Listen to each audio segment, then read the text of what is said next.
ঢুকে যাচ্ছি, ভেতর ঢুকে যাবে, ভেতর ঢুকে যাবে। এখানে এখানে রেডি, 1 2 3। ये की हाथ ताली को देख क्या आपको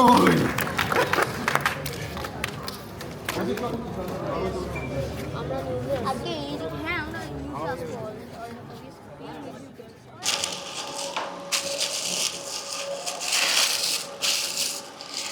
দু হাজার সতেরোই বোধ হয়, হ্যাঁ ওই হ্যাঁ মনে পড়েছে 2000।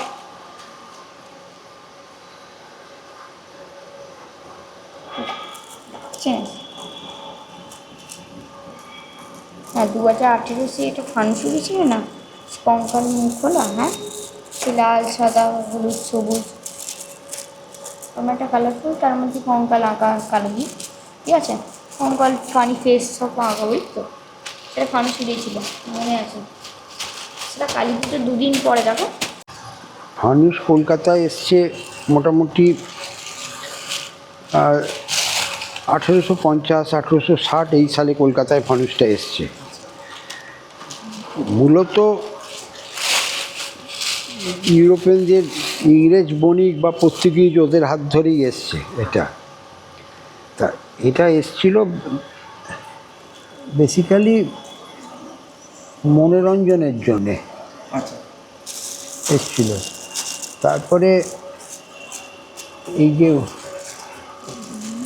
লখনৌর যে নির্বাসিত নবাব ওয়াজেদ আলী শাহ, ও তো মেটিবুরিয়াসি ছিল, ওর পৃষ্ঠপোষকতাতে ফানুসটা একটু ইমপ্রুভ হয়, মানে ও হয়তো ওদের কাছ থেকে কিছু কিনেছিল, নিয়ে ওড়াতো টোড়াতো, তখন ফানুস তৈরি করতো বেসিক্যালি ওই যারা ঘুড়ি টুড়ি তৈরি করতো না, খিদিরপুরে প্রচুর লোক যাচ্ছে মুসলমান সম্প্রদায়ের আর কি, তারা তাদের ওস্তাদ বলা হতো, কারিগর না ওস্তাদ বলতো ওদের, তারা এইগুলো তৈরি করতো। তারপরে সেটা বেশ একটা নতুনত্ব জিনিস, তখন বেসিক্যালি রাত্রিবেলাই ছাড়তো। তা সে দেখতো যে খিদিরপুর থেকে ছেড়েছে গঙ্গার উপর দিয়ে একটা আলো গোলা দেখতে হয় না, তখন তো ফানুসটা অত দেখা যেত না সেটা, হ্যাঁ লোকে তখন আস্তে আস্তে এটা কলকাতার বাবু কালচারের অঙ্গ হয়ে গেল ঠিকই। এরপরে এটা বাবু কালচারে চলেছিল বেশ কিছুদিন। এরপরে এই আমাদের দর্জিপাড়াতে দিয়ে বাড়িতে ছিলেন গৌরীশঙ্কর দে ভদ্রলোক, তিনি গণিতজ্ঞ ছিলেন। কেন এই ফানুসটা করতে গেলে একটু জ্যামিতির জ্ঞানটা দরকার হয় এটা। তো উনি যেহেতু গণিতজ্ঞ ছিলেন, তার পক্ষে এটা ইজি হয়েছিল এটা করার। তিনি মাপঝোপ করে 1912 খ্রিস্টাব্দে উনি প্রথম ফানুস ওড়ান দর্জিপাড়া থেকে। চারিদিকে তো লোকে হৈ হৈ পড়ে গেছিলো তখন, যে এই জিনিসটা একজন তৈরি করে ছেড়েছে। তা সেটাই মোটামুটি ফানুসের সাধারণের মধ্যে আগ্রহ সৃষ্টিটা করেছিলেন উনি। তারপরে সেখান থেকে তো ছড়িয়ে যায়। আমরা তখন এই বাড়িতে থাকতাম না, আমরা তখন থাকতাম শোভাবাজারের বাড়িতে, বা তখনকার দিনে সুতানুটিও বলা হতো, শোভাবাজারও বলতো, সুতানুটি একটু আগে কথা। তা সেই সময় আমাদের সে বাড়িতে, শোভাবাজারের বাড়ি থেকেও শুনেছি ছাড়া হতো, কিন্তু ফানুস তৈরি করে ছাড়া হতো। আমার জ্যাঠামশাই বা এরকম ওনার সমসাময়িক যারা ছিলেন পরিবারের সদস্যরাই, তারাই এটা তৈরি করে ছেড়েছিলেন। তা তখন অত রেগুলারই ছাড়তো না এরা, আমাদের বাড়ি থেকে রেগুলারই কোনো কোনো বছর উড়েছে, ওড়েনি। তারপরে এই বাড়িটাতে আমরা চলে আসি 1925 সালে। 1925 সালে বাড়িতে চলে আসি পাকাপোক্তভাবে। তা তখন সেই বাড়িতে অনেক বেশি জায়গা, ঠাকুর দালান বা বারান্দা টারান্দা অনেক বেশি জায়গা। তা সেখানে তখন ফানুসটা তখন থেকে রেগুলার উঠতে আরম্ভ করলো। এখানে কাগজটার সাইজ হয় 20 ইঞ্চি, একদিকে 30 ইঞ্চি, আচ্ছা মানে 20x30 এই কাগজটার সাইজ হয়। আচ্ছা অন্যদিকে মাথা দিচ্ছে। তা এইবারে সেই কাগজ থেকেই ফানুসগুলো কেটে কুটে বার করা হয়। এই যে ফানুসটা, এটা যেমন 48টা সিট লেগেছে, 20 ইঞ্চি বাই 30, 48খানা সিট লেগেছে, আচ্ছা 20 ইঞ্চি বাই 30 ইঞ্চির। এই ফানুসটার হাইট হচ্ছে 10 ফুট, পেটের সার্কেলটাই হচ্ছে প্রায় 20 ফুট। 1925 সালে তো আমার জ্যাঠামশাই বানাতেন। তারপরে আমার বাবা জ্যাঠারা 8টা ভাই ছিল, অনেক তারপরের জন এসেছে বানিয়েছে, একজন বয়স হয়েছে তো আরেকজন বানিয়েছে। এইভাবে ফানুসটা এসে গেছে। এবারে আমার বানানো বলতে, আমি তো ছোটোবেলা থেকেই দেখতাম বাবাকে, জ্যাঠামশাইকে দোকান থেকে ফিরে এসে ফানুসটা তৈরি করতে বসতো। আমি তখন খুব ছোট, আমার মনে আছে আমি তখন আমার এই যে আমার নাতি ছিল, আমার নাতির থেকেও ছোট বয়সে তখন থেকে এই যেমন আমার নাতিও যেমন আমার সঙ্গে সঙ্গে থাকতো। ও ফানুস, ওরও আগ্রহ আছে ফানুস তৈরি করা। তা দেখে দেখে শিখে গেছি আর কি, মানে আক্ষরিক অর্থে যে কিরম নির্দিষ্টভাবে কবে শিখেছি সেসব বলতে পারবো না, কারণ সবসময় দেখুন তৈরি হতো, সবসময় মানে এই দুর্গা পুজোর পর থেকে কালী পুজো অবধি তৈরি হতো। আর তখন দেখে ভালো লাগতো, আমার ইন্টারেস্ট গ্রো করেছিল এই ব্যাপারটায়। সেইটা দেখি শেখা আর কি। এইবারে নিজের থেকেই বলছি, আমি প্রথম তখন আমাদের এই ডিসেম্বর মাসে হতো, এই বাৎসরিক পরীক্ষা হতো ডিসেম্বর মাসে না, নভেম্বরেই, মানে ভাইফোঁটার পর স্কুল খুলেই 7-8 দিন 10 দিনের মধ্যেই পরীক্ষা হতো। তো যার জন্য আমাদের পার্টিসিপেট করতে দিত না এত এখানে। তা আমার যখন মনে আছে, প্রথম যখন আমার 10 বছর বয়স, তখন আমাকে বাৎসরিক পরীক্ষাটা হয়ে গেল। তারপরে আমি করলাম কি, একটা করলাম, ওই ফানুস একটা সাদা রঙের একদম পুরো পরীক্ষার শেষে, মানে ডিসেম্বর মাসেই বসে বসে করলাম। আমার পিসিমা, ছোটো পিসিমা তখন ওই শ্বশুরবাড়ি থেকে ওই সময় এসে থাকতেন, কারণ হচ্ছে দুর্গা পুজোর সময় আসতে পারতেন না, কারণ তাদের বাড়িতে পুজো হতো বলে আসতে পারতেন না। তা পিসিমা এসে কালী পুজোর সময় থাকতেন বেশ কিছুদিন। তা সেই জন্যে পিসিমা আমার হেল্প করেছিলেন, মানে এই কাগজটা কাটার ব্যাপারে। তুমি তখন কাগজ কেটে কাগজ জয়েন করে বড় ফানুস বানিয়ে পুরোটাই তুমি করে দেবে? হ্যাঁ, ওই সাইজের ফানুস করেছিলাম, ছোটো সাইজে। 12টা সিট লাগে ওতে। আচ্ছা, এতে যেমন 48টা লাগে, ওটা 12টা লাগে। আচ্ছা, তা সেইটা করেছিলাম, করে দেখলাম ফানুসটা হয়েছে। বাবা দেখে বলল ঠিক আছে, খুব ভালো হয়েছে, কি ভুল টুল হয়েছে আমাকে একটু দেখিয়েও দিয়েছিল। তারপরে সেই ফানুসটা রইল।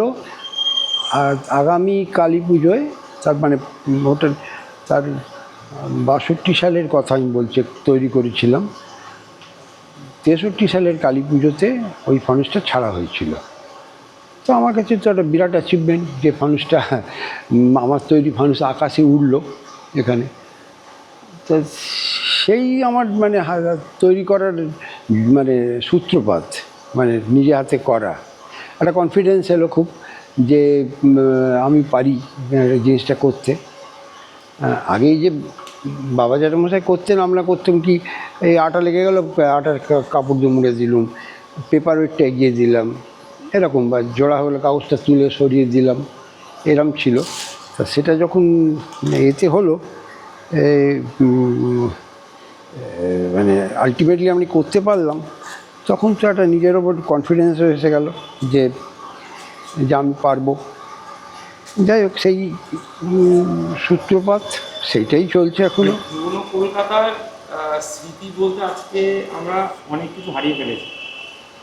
আর যেহেতু তুমি অনেক পুরনো কলকাতার মানুষ, তো এই জিনিস মানে তোমার কি মনে হয় যে এটা আবার মানে তোমার পরের জেনারেশন এটাকে নিশ্চয়ই এটা না, এটা মুশকিল হয়ে যাচ্ছে কি, এটা যেটা সবথেকে অসুবিধের জায়গাটা, এটা হচ্ছে এটা করতে গেলে একটু বড় জায়গা লাগবে।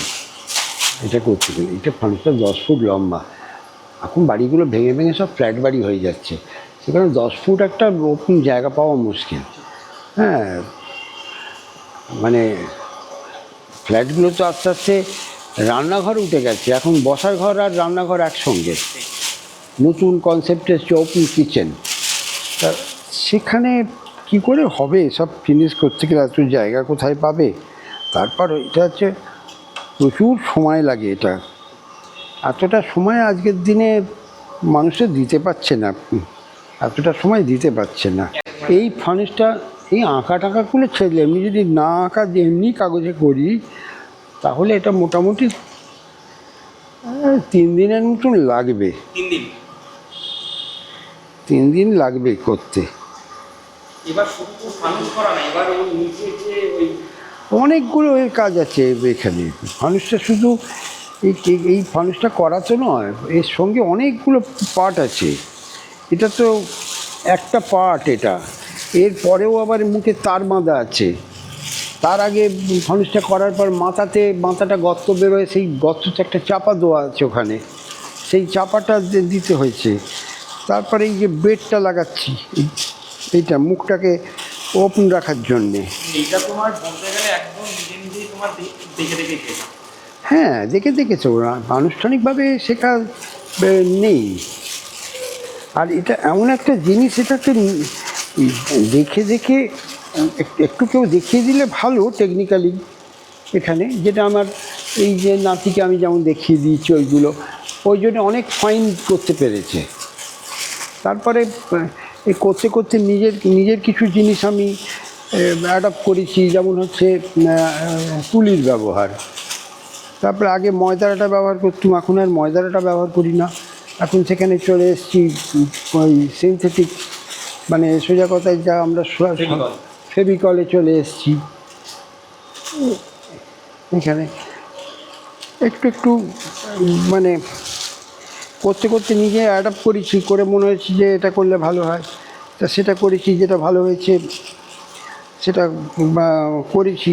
সব থেকে আমার মানে বিরাট অ্যাচিভমেন্ট একটা হচ্ছে 2019-এ গঙ্গার মধ্যিখান থেকে একটা ফানুস সরানো হয়েছিল নৌকা থেকে। এটা আমার কাছে একটা বিরাট অ্যাচিভমেন্ট।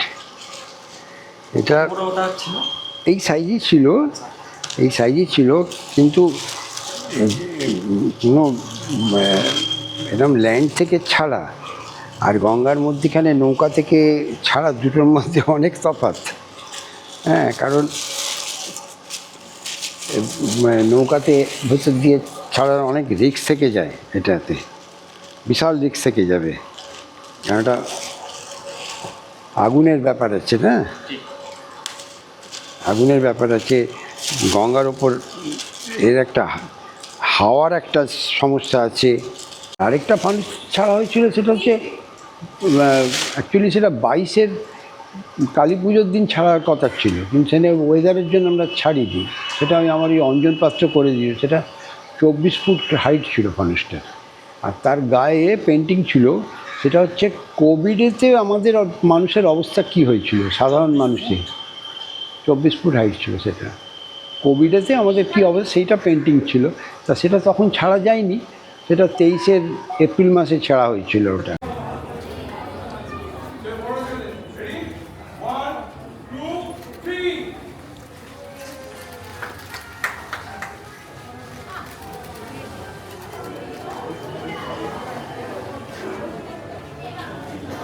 এই মানুষ এটা একটা মস্ত বড় এমন একটা মিডিয়াম, এটা দিয়ে মানুষকে খুব ভালো রকম কিন্তু মেসেজ দেওয়া যায়। এইটার মাধ্যম দিয়ে খুব সুন্দর সুন্দর মেসেজ দেওয়া যায়, যেটা সব থেকে বড় অ্যাডভান্টেজ হচ্ছে মানুষের ক্ষেত্রে। এইটা যে কোনো জিনিসে একটা খুব ভালো মেসেজ দেওয়া যায়। একটা স্কুলের অনুষ্ঠান হচ্ছে বা একটা ক্লাবের অনুষ্ঠান হচ্ছে,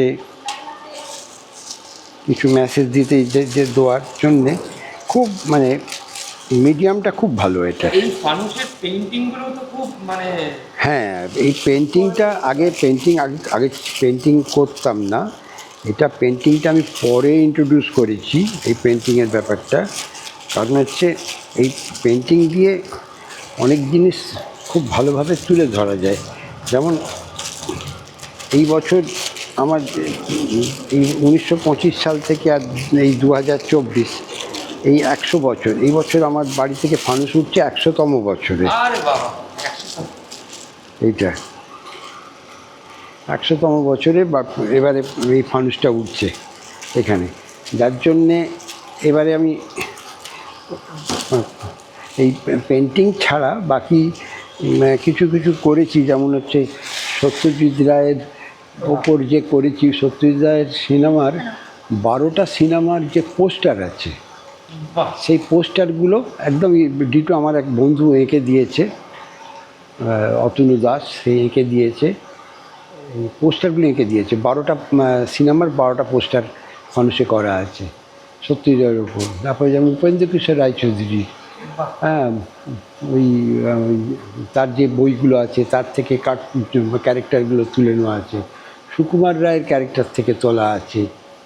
হ্যাঁ, আচ্ছা, তারপরে এই যেমন আমাদের বাবু কালচার কালীঘাটের পটের ওপর কিছু ছবি আছে, তো সেই ছবিও ফানুসে আঁকা হয়ে গেছে এখানে। সেটা একটি খুব ছোট মেয়ে, 15 বছর বয়স বোধহয় তার, বেতুন স্কুলে পড়ে, শ্রুতি শীল বলে নাম।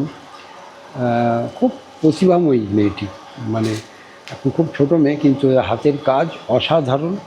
মানে ওইটা যদি ঠিক চর্চায় থাকে তো সে বড় হয়ে একদিন তাকে লোকে মনে রাখবে, এত ভালো কাজ করছে সে কিছু কাজ করে দিয়েছে এখানে। তারপরে আমার আরেক বন্ধু অঞ্জন পাত্র, সে কিছু কাজ করে দিয়েছে। মানে এরা আর্টিস্ট, অঞ্জন তো আর্টিস্ট, একজন প্রফেশনাল আর্টিস্ট, কিন্তু সে ফানুস লাভার, যার জন্য সে কিছু কাজ করে দিয়েছে। তার মধ্যে এই অতনু বলে ম্যাক্সিমাম কাজ অতনুই করে দিয়েছে।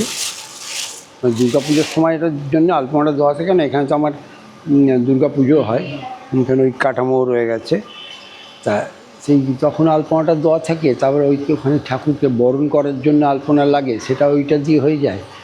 এবারে কালী পুজোর দিন ওইখান থেকে ফানুস ছাড়ি, তাতে হয় কি যারা ছবি তোলে, এই তোলার ব্যাকগ্রাউন্ডটা বেশ ভালো হয়ে যায়। আর আমার দিকে সুবিধা হয় কি, আমি যারা ছবি তোলে তাদের বলি আলপনাটার বাইরে থাকবেন, তাহলে এই স্পেসটা আমার পেলে সুবিধা হয়ে যায়। এখন দেখুন বেশি ভিড় হয়ে গেলে অসুবিধাটা কী হচ্ছে, এই ফানুসটাকে তো আমাকে তলায় মশাল দিয়ে আগুন জ্বেলে গরম হাওয়া ভরতে হবে। এবারে ধাক্কাধাক্কি হয়ে গেলে মশালে আগুনটা গায়ে ঠেকে গেলে এটা লাগলে কিন্তু সঙ্গে সঙ্গে পুড়ে যাবে, মানে এটাকে আর সেভ করার কোনো রাস্তা থাকবে না। হ্যাঁ, আচ্ছা, এরপরে আরেকটা জিনিস হয়ে যায় কি, মশালটা বার করার সময় ধাক্কা লাগলে তখন একটা সমস্যা হয়ে যায়। তো যার জন্য আমি সকলকে বলি ওটার বাইরে থাকতে, ওইটার বাইরে থাকলে আর কি সেফ থাকে। কারণ দু একবার আমার অ্যাক্সিডেন্ট যে হয়নি তা না, অ্যাক্সিডেন্ট হয়ে গেছে এখানে। আমি সকলকেই বলবো যে যেখানেই থাকেন একটু দূরে থাকুন, জিনিসটা এনজয় করুন। আমাকে তো মানে ফানুসের হাইট অনুযায়ী তো ওই নিচের যে হ্যাঁ, সেটা বানাতে হবে। ওটা 4টে বল ছিল। আচ্ছা, এরম সাইজের 4টে বল ছিল, মানে বড় বাতাবি লেবুর সাইজের 4টে লুটি ছিল, লুটি বলি আমরা, সেটা ছিল। আর এগুলোতে একটা দিলেই হয়ে যায়। এখানে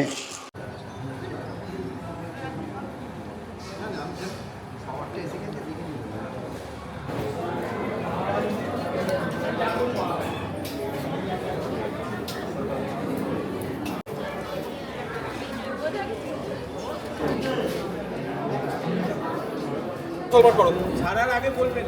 না না, সে ছাড়ার আগে অনেকবার বলবো। একটু সরে যান, একটু সরে যান, একটু দেখে যান।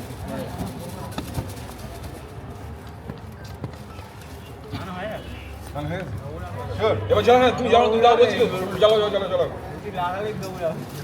না বলে দিচ্ছিল বংশ হয়ে গেছে, লুটি দাও। এই এবারে ছাড়া হবে, রেডি। এই এই আস্তে আস্তে আস্তে চলে গেছে, চলে গেছে। না একটু একটু ঘুরিয়ে দিও। ডিউক কই, ডিউক ডিউক ডিউক কই, ডিউক এই যে ধরো 100 ইয়ার্স। ইন্দ্র কোথায় গেল, ইন্দ্র কোথায় গেল? এই ইন্দ্র আর বাচ্চাগুলো কোথায় গেল? এই বাচ্চাগুলো এদিকে আয়। বাচ্চাগুলো সবাই এদিকে আছে। আর কই, আর কই? রাহিকে ডাকো। এদিকে কোথায় যাচ্ছে? হ্যাঁ ওই যে এই রাহি কোথায়? এই রাহি তাড়াতাড়ি তাড়াতাড়ি তাড়াতাড়ি। এই রাহি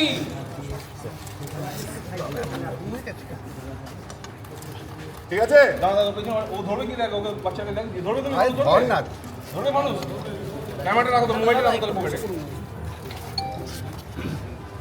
যাও যাও এদিকে এদিকে এদিকে এদিকে আমি বেরিয়ে যাই। এই অফিসে চার কি কাচ্চা আছে পিছন, ব্যাস ফার্স্ট ক্লাস। ঠিক আছে, রেডি 1 2 3 চলো।